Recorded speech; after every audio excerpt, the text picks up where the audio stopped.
उनसे लोगों का जुड़ाव कितना था,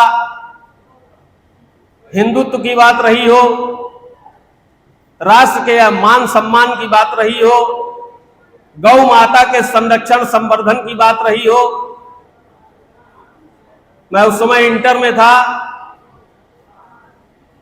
और आपको बताना चाहूंगा एक बहुत छोटा सा वाकया है जिससे मैं प्रभावित रहा, और अगर एक तरह से मैं ये कहूं कि मैं आज यहां आप सबके सामने कुछ बोल पा रहा हूं तो उसमें स्वर्गीय विष्णुदत्त ओझा जी का बहुत बड़ा योगदान है। मैं इंटर में पढ़ता था और कोई फॉर्म भरने के लिए हम कचहरी की तरफ जा रहे थे साइकिल से, और एक मंच लगा हुआ था, भारतीय जनता पार्टी का मंच था वो, और उसमें बहुत ही खनकदार दमदार आवाज में भाषण चल रहा था। तो आवाज सुन के हम रुके, क्योंकि उस समय एकदम पढ़ने वाले लड़के थे तो बहुत राजनीति या वो सब जानते नहीं थे। तो मंच पर जो व्यक्ति बोल रहा था, जिसकी आवाज सुन के बहुत से आते जाते लोग रुक रहे थे, हम भी रुके, पूरा भाषण उनका सुना। उसके बाद उनके बहुत ही अभिन्न हम लोगों के बड़े भाई हैं गोपेश्वर त्रिपाठी जी का पूरा भाषण सुने, उन्हीं के बाद उनका उद्बोधन हुआ। तो वो एकदम से हमको अंदर से मतलब ये लगा, ये झकझोर के रख दिया। 12 में थे हम, 97 की बात आपको बता, 98 में। और फिर हम तो वहां से चले गए, बाद में हमने पता किया कौन थे कौन, तो नाम पता हुआ कि विष्णुदत्त ओझा जी हैं, गोपेश्वर त्रिपाठी जी हैं।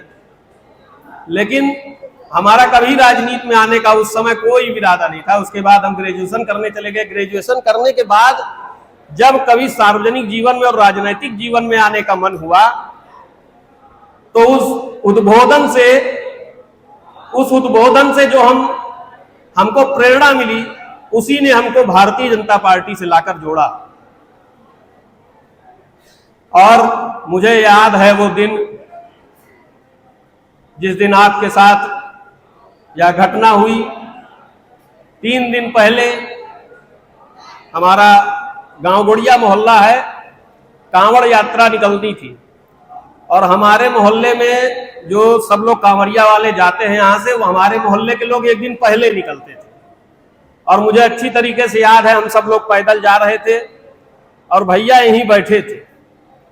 मैं गया, उनका पैर छुआ, उन्होंने बुलाया, हमारे साथ जितने भी कांवरिया लोग थे सबको जलपान कराए, पानी पिलवाए। उसके बाद हम लोग आगे गए आशीर्वाद लेकर, और उसी के 2 दिन बाद यह दुखद समाचार हम सबको प्राप्त हुआ। आज वो हमारे बीच में नहीं है, लेकिन जो इतने लोग यहाँ पर उपस्थित हैं या जो लोग इस कार्यक्रम से जुड़े हैं, जिनको इंतजार रहता है, जिनको याद रहता है,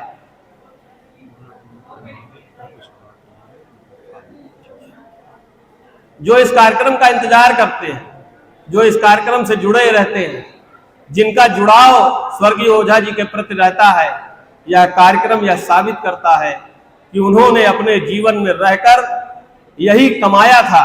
यह उनके जीवन का आदर्श, उनकी ईमानदारी, उनकी निष्ठा समाज के प्रति, गौ माता के प्रति, राष्ट्र के प्रति, हिंदुत्व के प्रति, यह सब उनका है, उनका किया हुआ है। जो हम आप सब लोग यहाँ पर आते हैं, कुछ लोग रक्तदान करते हैं, पुष्पांजलि करते हैं, बैठते हैं, अपना समय देते हैं।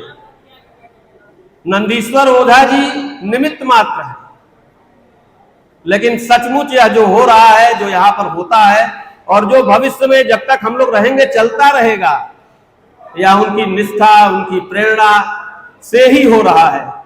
और यहाँ पर आए हुए एक छोटी सी सूचना है, जितने भी लोग रक्तदान करने वाले हैं, अगर वो कुछ खा पी के आए हैं तो ठीक है, नहीं तो यहाँ जलपान की व्यवस्था है, खाने कुछ खा लें, उसके बाद ही रक्तदान करें।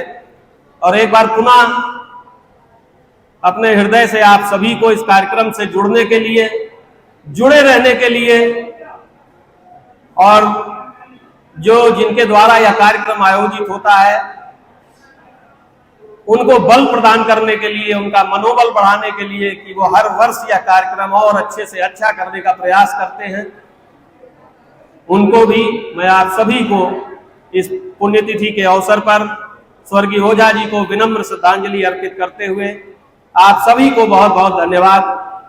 आप इस कार्यक्रम में आते हैं क्योंकि यह कार्यक्रम, कोई भी कार्यक्रम का आधार उसकी सफलता उससे जुड़े लोगों पर ही होती है।